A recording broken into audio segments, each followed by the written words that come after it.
Selamat datang di Cahaya Kisah Islami, tempat di mana kisah-kisah penuh hikmah dan cahaya hati disampaikan dengan penuh makna. Di video kali ini, kita akan menyelami kisah seorang hamba Allah yang tak dikenal di bumi, namun begitu terkenal di langit. Dialah Uwais Al-Qarni, lelaki sederhana dari Yaman, yang doanya diminta oleh Umar bin Khattab dan Ali bin Abi Thalib atas perintah langsung dari Rasulullah.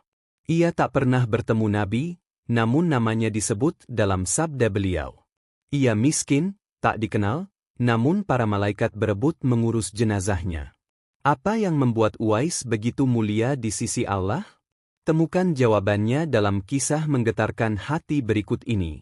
Dalam salah satu hadis yang diriwayatkan oleh Imam Muslim, Rasulullah Muhammad pernah menyampaikan tentang sosok istimewa dari generasi tabi'in, yaitu generasi setelah para sahabat Nabi, yang disebut sebagai sebaik-baiknya pengikut.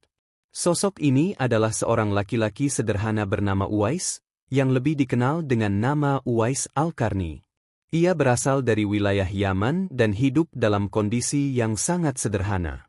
Sejak kecil, Uwais telah kehilangan ayahnya dan hidup sebagai anak yatim, hanya tinggal berdua bersama sang ibu yang sudah lanjut usia dan mengalami kelumpuhan.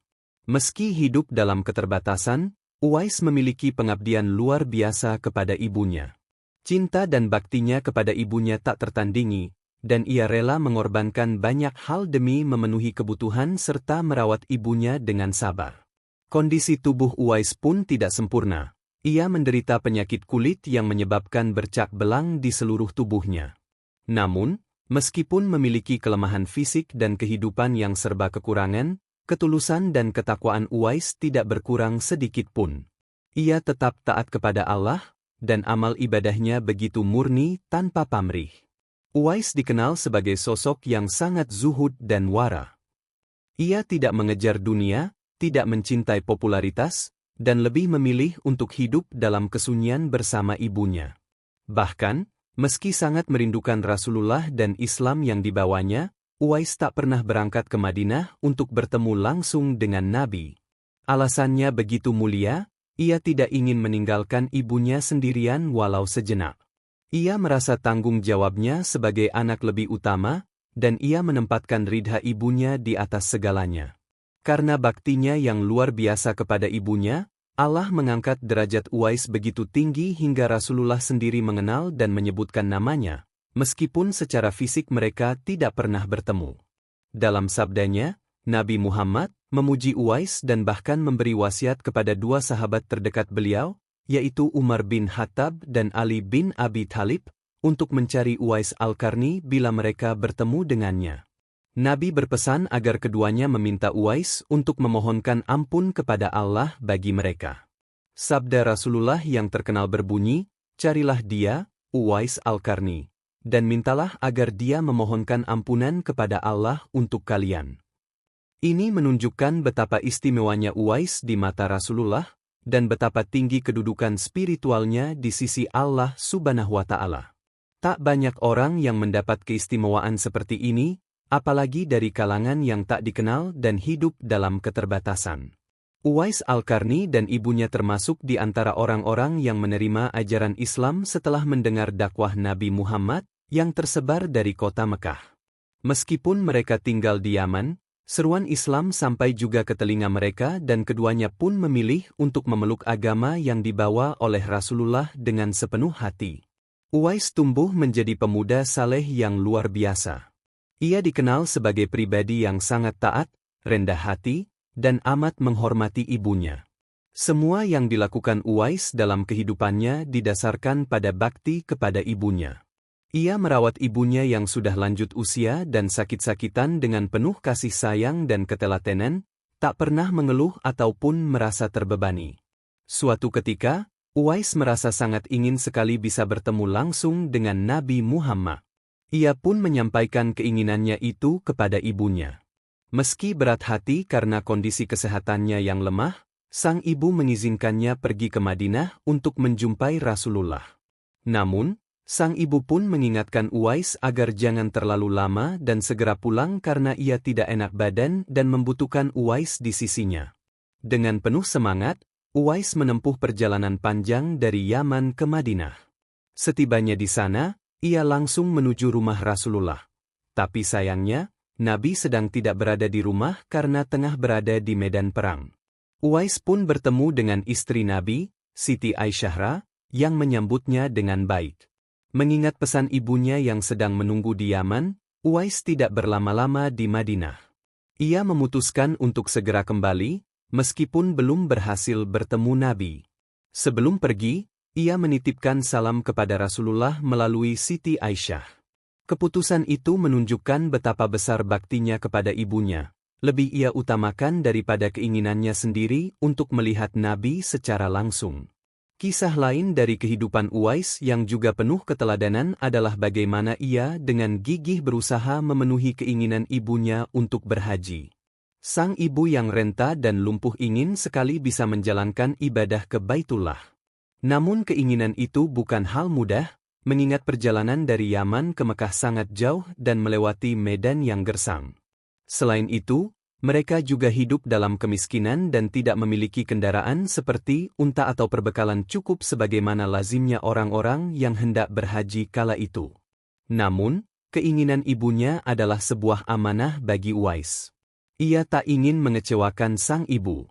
Setelah merenung panjang, ia pun mendapatkan ide. Ia membeli seekor anak lembu, lalu membuatkan kandang di atas bukit. Setiap hari, Uwais melatih tubuhnya dengan menggendong anak lembu itu naik turun bukit. Aktivitas ini terus ia lakukan selama berbulan-bulan, dan banyak orang yang menganggapnya aneh dan tak masuk akal. Namun, Uwais tak mempedulikan pandangan orang. Selama 8 bulan, anak lembu itu tumbuh besar dan beratnya pun bertambah menjadi sekitar 100 kilogram. Dengan latihan yang dilakukan setiap hari, Uwais merasa tubuhnya kini cukup kuat untuk menggendong ibunya menempuh perjalanan panjang ke Mekah. Dan benar saja, ketika musim haji tiba, Uwais benar-benar menggendong ibunya dari Yaman hingga ke Tanah Suci. Setibanya di Mekah, Uwais melaksanakan seluruh rangkaian ibadah haji bersama ibunya. Ia menggendong sang ibu saat wukuf di Padang Arafah, lalu membawanya tawaf mengelilingi Ka'bah. Di depan Ka'bah, sang ibu menangis haru karena bisa menginjakkan kaki di tempat yang sangat ia rindukan. Uwais pun berdoa penuh harap, "Ya Allah, ampunilah dosa ibuku." Sang ibu yang mendengar doa itu bertanya, "Bagaimana dengan dosamu sendiri, wahai anakku?" Uwais menjawab dengan tenang, "Jika dosa ibu diampuni, maka ibu akan masuk surga. Dan ridha ibu sudah cukup bagiku sebagai jalan menuju surga." Jawaban Uwais menunjukkan betapa mulianya hatinya dan betapa dalam cintanya kepada ibunya. Atas ketulusan dan keikhlasan yang luar biasa itu, Allah Subhanahu wa Ta'ala menganugerahkan karunia besar kepada Uwais. Penyakit belang yang selama ini menutupi tubuhnya secara ajaib sembuh total, hanya menyisakan satu bulatan putih di bagian tengkuknya. Tanda inilah yang kelak disebutkan oleh Nabi Muhammad kepada para sahabat untuk mengenali sosok Uwais Al-Qarni. Rasulullah pernah berpesan kepada Umar bin Khattab dan Ali bin Abi Thalib agar mencari seorang laki-laki dari Yaman yang memiliki tanda putih di tengkuknya, dan meminta kepada orang itu untuk mendoakan mereka. Setelah Rasulullah wafat, Umar dan Ali pun benar-benar mencari Uwais sebagaimana yang dipesankan. Ketika rombongan dari Yaman datang untuk menunaikan haji, Umar dan Ali menyelidiki dan akhirnya menemukan seorang laki-laki sederhana yang sesuai dengan ciri-ciri yang disebutkan Nabi. Dialah Uwais Al-Qarni. Setelah memastikan identitasnya, Umar dan Ali memohon kepada Uwais agar mendoakan mereka sebagaimana yang telah diwasiatkan Nabi. Meskipun awalnya merasa tidak layak, Uwais akhirnya memenuhi permintaan dua sahabat besar Rasulullah itu. Beberapa tahun kemudian, Uwais wafat. Kepergiannya membawa keheranan besar di tengah masyarakat Yaman. Saat jenazahnya hendak diurus, orang-orang terkejut karena banyak sosok misterius yang berebut untuk memandikan, mensyalatkan, dan menguburkan jasad Uwais. Mereka tidak berasal dari kalangan warga biasa. Banyak yang meyakini bahwa mereka adalah para malaikat yang dikirim Allah untuk mengurus pemakaman seorang hamba pilihannya.